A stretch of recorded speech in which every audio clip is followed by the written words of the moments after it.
একটু ডাক দেওয়া দরকার। এনার জন্য স্পেশাল পারমিশন আমি কালকে দিয়ে দিয়েছি, কিন্তু এনাকে নিয়ে ফির আবার ওনার সমিতি আমি যাব, আর একটা লেকচার দেওয়া আবার আসবেন না, অসুবিধা নেই। আমি আধা ঘন্টা। প্রতি সমবায় বর্ষ বলতে কি বোঝায় আপনি বলেন?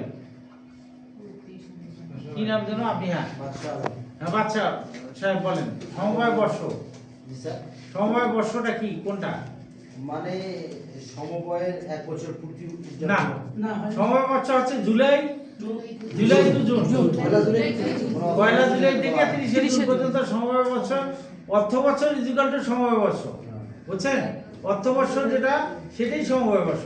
আপনাকে মনে রাখতে হবে, আমাদের এই যে প্রতিষ্ঠানগুলো আছে সমবায় সমিতি, এগুলো কিন্তু বাজেট থেকে শুরু করে এবং সবকিছু নির্বাচন থেকে শুরু করে সবকিছু জাতীয় নির্বাচনের সাথে রিলেটেড। জাতীয় নির্বাচন যেমন আপনার কমপক্ষে 120 দিন আগে কি করতে হবে, 120 দিনের মধ্যে একটা নির্বাচন কমিশন দিল, নির্বাচন কমিশন 120 দিনের মধ্যে নির্বাচন প্রক্রিয়া সম্পন্ন করতে হবে।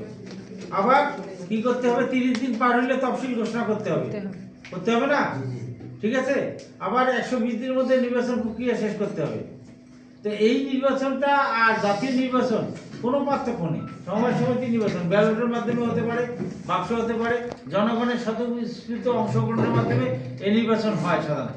তাই সেই কারণে সমবায় বর্ষ, যেমন বাংলাদেশ গভর্নমেন্ট যখন বাজেট প্রণয়ন করেন তখন কি জুন মাসে প্রণয়ন করেন, সেটা আগামী অর্থ বছরে, সেটা হলো কি পয়লা জুলাই থেকে 30শে জুন পর্যন্ত।